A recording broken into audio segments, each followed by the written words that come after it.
7 मई 1931 New York city. 150 police वालों ने एक बिल्डिंग को चारों ओर से घेर रखा था। आसपास की बिल्डिंग में मशीन गन लगी हुई थी। 10,000 से ज्यादा लोग इस नज़ारे को देख रहे थे। ऐसा नज़ारा न्यूयॉर्क ने पहले कभी नहीं देखा था। ये सारी नाकाबंदी मोस्ट वांटेड किलर क्राले को पकड़ने के लिए थी, जिसको न्यूयॉर्क सिटी दुनाली बंदूक के नाम से जानती थी। एक ऐसा हत्यारा जो न सिगरेट पीता था न शराब। इतना सनकी हत्यारा जिसने एक बार एक पुलिस वाले को गोलियों से छन्नी कर दिया क्योंकि उससे ड्राइविंग लाइसेंस मांग लिया गया था। क्राले एक कुर्सी के पीछे छुपकर पुलिस पर लगातार फायरिंग कर रहा था। 1 घंटे से भी ज्यादा समय तक पिस्टल और मशीन गन की आवाज से पूरा इलाका गूंज रहा था। कुछ देर बाद क्राले को पकड़ लिया गया। जब क्राले को पकड़ा गया तो पुलिस को उसके हाथ में एक लेटर मिला जो उसने फायरिंग के दौरान लिखा था, जिसमें लिखा था, मेरे कोट के नीचे एक दुखी लेकिन दयालु दिल है, एक ऐसा दिल जो किसी को नुकसान नहीं पहुंचाना चाहता। ये शब्द उस हत्यारे के हैं जो किसी को भी गोलियों से छलनी कर देता था। इस कहानी का मैसेज है कि दुनाली बंदूक खुद को किसी भी बात के लिए दोष नहीं देता था। वो खुद को बहुत भला इंसान समझता था। हम भी खुद को अच्छा और नेक दिल इंसान समझते हैं। कमियां बस दूसरों में ढूंढते रहते हैं, लेकिन दूसरों की बुराई करने से हम खुद का ही नुकसान करवा लेते हैं। आपने देखा होगा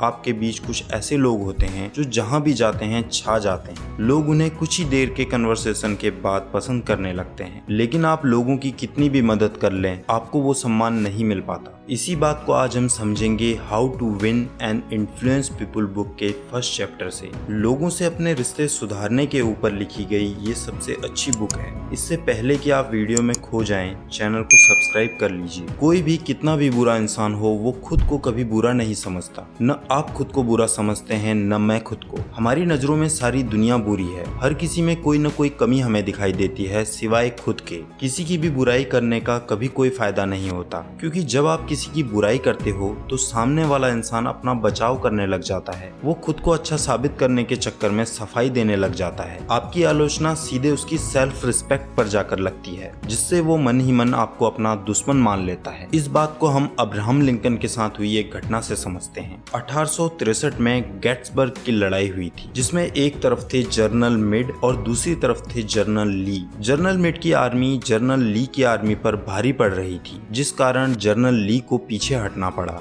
जनरल ली की सेना के पीछे एक नदी थी। तेज बारिश के कारण इस नदी में बाढ़ आ गई, जिससे जनरल ली की सेना अब पीछे नहीं जा सकती थी। पीछे नदी, आगे जनरल मिड की सेना। जनरल ली बुरी तरह फंस गए थे। उनके पास बचने का कोई रास्ता नहीं था। लिंकन ये बात अच्छे से समझ गए। उन्होंने जनरल मिड को टेलीग्राफ भिजवाया कि वो अब वॉर के बारे में कोई मीटिंग ना करें, सीधे ली पर हमला कर दें। दुश्मन को खत्म करने का यही सही मौका है। लेकिन जनरल मिड ने इसका बिल्कुल उल्टा किया। लिंकन के मना करने के बावजूद भी उन्होंने मीटिंग बैठाई और मीटिंग के बाद लिंकन को टेलीग्राफ किया, जिसमें उन्होंने ली पर हमला करने से साफ मना कर दिया। फिर क्या था, बाढ़ का पानी जैसे ही कम हुआ, ली की सेना नदी पार करके आराम से बच निकली। जब लिंकन को ये न्यूज मिली तो वो गुस्से से पागल हो गए। उन्होंने अपने दुश्मन को हराने का गोल्डन चांस मिस कर दिया था। उनके ऑर्डर देने के बावजूद भी उनकी सेना ने कोई एक्शन नहीं लिया था। लिंकन ने गुस्से में आकर जनरल मिड को एक लेटर लिखा, जिसमें उन्होंने मिड को कहा कि तुमने गोल्डन चांस मिस कर दिया, अब तुम ली को कभी हरा नहीं पाओगे, और पूछा कि तुमने मेरे कहने के बाद भी ली पर हमला क्यों नहीं किया। अब्राहम लिंकन ने इस लेटर में अपना सारा गुस्सा उतार दिया और मिड को बहुत बुरा भला कहा। आप जरा सोचिए कि मिड ने ये लेटर पढ़ने के बाद क्या रिएक्ट किया होगा। मजे की बात तो यह है कि मिड को ये लेटर कभी मिला ही नहीं। लिंकन के मरने के बाद ये लेटर उनकी फाइलों में मिला। उन्होंने ये लेटर कभी भेजा ही नहीं। शायद लिंकन ने लेटर लिखने के बाद सोचा होगा कि मैं यहाँ व्हाइट हाउस में बैठकर ऑर्डर तो दे रहा हूँ, लेकिन वहाँ बैटलफील्ड में सिपाही किस हाल में होंगे, वहाँ की सिचुएशन क्या रही होगी, ये तो जनरल मिड को ही पता होगा। शायद इसी वजह से लिंकन ने वो लेटर भेजा ही नहीं। क्या आप किसी ऐसे इंसान को जानते हैं जिसे आप बदलना चाहते हैं? अगर आपका जवाब हाँ है तो सबसे पहले आप खुद से शुरुआत करें। राजकुमार का वह डायलॉग तो आपने सुना होगा,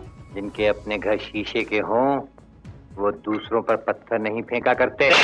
अगर आप किसी के मन में अपने लिए नफरत पैदा करना चाहते हैं, ऐसी नफरत जो सालों तक चलती रहे और मरने के बाद भी जिंदा रहे, तो आपको और कुछ नहीं करना, बस कुछ दिल को चुभने वाले शब्दों से सामने वाले पर कमेंट कर दो, आपका काम हो जाएगा। इस बात से फर्क नहीं पड़ता कि आपके किए हुए कमेंट लॉजिकल थे या इलॉजिकल। लोगों से आपके संबंध लॉजिक पर नहीं बनते, इमोशन से बनते हैं। लोगों में खामियां भी होती हैं और ईगो भी। एक बार एक एयर शो चल रहा रहा था। हवा में 300 फीट की हाइट पर एक हवाई जहाज के दोनों इंजन अचानक बंद हो गए, लेकिन पायलट इतना एक्सपीरियंस था कि उसने अपनी सूझबूझ से हवाई जहाज को सेफली लैंड करा दिया। किसी को कोई चोट नहीं आई, लेकिन हवाई जहाज काफी डैमेज हो गया था। जब पायलट ने जांच की तो उसे पता चला कि उसके हवाई जहाज में जेट इंजन का फ्यूल डाल दिया गया था। पायलट ने उस मैकेनिक को बुलाया जिसने हवाई जहाज की सर्विसिंग की थी। मैकेनिक बहुत डरा हुआ था क्योंकि उसकी गलती की वजह से बहुत महंगा जहाज डैमेज हो गया था और 3 लोगों की जान भी जा सकती थी। आप अनुमान लगा सकते हो कि पायलट कितना गुस्से में होगा। उस पायलट की जगह पर हम होते तो हम उसे डांटने के बाद नौकरी से निकाल देते, लेकिन पायलट ने उस मैकेनिक को बिल्कुल नहीं डांटा। पायलट ने उससे कहा कि मुझे तुम पर पूरा भरोसा है, अब तुम दोबारा ऐसी गलती नहीं करोगे। मैं चाहता हूँ कि तुम कल मेरे F-51 हवाई जहाज की सर्विसिंग करो। लोगों की आलोचना करने के बजाय हमें उन्हें समझने की कोशिश करनी चाहिए।